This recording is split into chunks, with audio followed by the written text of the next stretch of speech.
કેન્દ્ર સરકારે પાર્લામેન્ટમાં એક કાયદો પસાર કરીને નક્કી કર્યું કે જે સહકારી બેંકો છે એમાં પારદર્શિતા રહે અને એટલા માટે રિઝર્વ બેંક ઓફ ઇન્ડિયાના કાયદામાં પ્રાવધાન કરીને એ વ્યવસ્થા કરી કે કોઈ પણ સહકારી બેંકમાં ડાયરેક્ટર એ 8 વર્ષથી વધારે ન રહી શકે.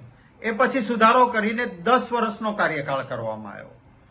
આ જે કાયદો અસ્તિત્વમાં છે એ સમય નક્કી છે કે સહકારી બેંકમાં ચેરમેન કે ડાયરેક્ટર એ કોઈ પણ સંજોગોમાં એ નક્કી થયેલી કાયદાની જોગવાઈથી વધારે સમય ન રહી શકે. પરંતુ રાજકીય રીતે કાયદો એ ભાજપના મળેલા હોય અથવા ભાજપમાં મળી જાય એના માટે જુદો, અને જે વિરોધ પક્ષમાં હોય તો એના માટે કાયદો જુદો. આ પ્રકારનો અમલ ભાજપના સરકારમાં થઈ રહ્યો છે. આપણું બંધારણનો આર્ટિકલ 14 કહે છે કે કાયદો બધા માટે સમાન હોવો જોઈએ. પરંતુ જ્યારે ભારતીય જનતા પાર્ટી બંધારણની આ જોગવાઈથી વિરુદ્ધ કાયદાનું કેવું પાલન કરે છે એનો પર્દાફાશ મારો સંસદમાં 253 નંબરનો પ્રશ્ન રાજ્યસભામાં મેં પૂછેલો.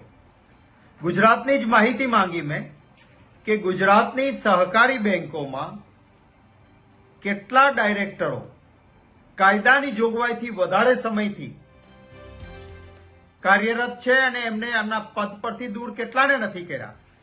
મને જવાબ આપે છે જે મોટી બેંકો છે 16 બેંકોમાં ગુજરાતમાં 169 ડાયરેક્ટરો એ લાંબા સમયથી કાર્યરત છે.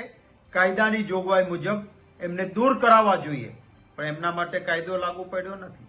એ જ રીતે બીજી 145 સહકારી બેંકોમાં 876 ડાયરેક્ટરો એવા છે કે જેમણે કાયદાની નક્કી થયેલી મર્યાદાનો સમયગાળો પૂર્ણ કર્યો છે. એમને હટાવી દેવા જોઈએ, પરંતુ એમને પદ ઉપરથી હટાવવામાં નથી આવ્યા, કારણ કે ભારતીય જનતા પાર્ટી સાથે મળેલા છે. અન્ય જગ્યાએ જો ભાજપમાં ન ભળે અને કોંગ્રેસમાં હોય તો એમના માટે આ કડક રીતે કાયદાનું પાલન થાય છે. ત્યારે હકીકતમાં કાયદો બધા માટે સમાન હોવો જોઈએ.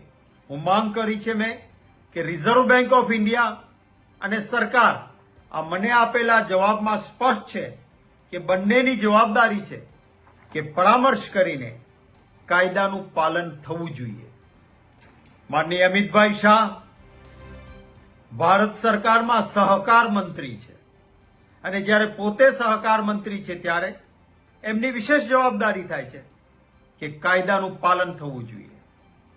પોતે જે બેંકમાં અમદાવાદ ડિસ્ટ્રિક્ટ કોઓપરેટિવ બેંકમાં હોદ્દા પર રહ્યા ભૂતકાળમાં, એ જ બેંક આજે સુપ્રીમ કોર્ટમાં મિલીભગતથી સ્ટે લઈને બેસી ગઈ છે.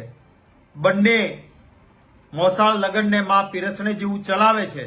તો અમિતભાઈ શાહની જવાબદારી છે કે આવા ખોટા જે સ્ટે હોય એમાં કેન્દ્ર સરકારે પાર્ટી બનીને તાત્કાલિક કાયદાની જોગવાઈથી વિરુદ્ધ જે ડિરેક્ટરો બેઠા છે એમને દૂર કરીને નવી ચૂંટણી કરાવવી જોઈએ. ગુજરાતમાં 16 મોટી બેંકોમાં 169 ડાયરેક્ટરો અને બીજી 145 સહકારી બેંકોમાં 876 ડાયરેક્ટરો મને આપેલા સરકારના જવાબ મુજબ કાયદાની મર્યાદાથી વધારે સમયથી છે, એમને તાત્કાલિક દૂર કરવા જોઈએ અને કાયદાનું પાલન ભારતીય જનતા પાર્ટીની સરકારે એક સરખું કરાવવું જોઈએ. આ મારી માંગ છે.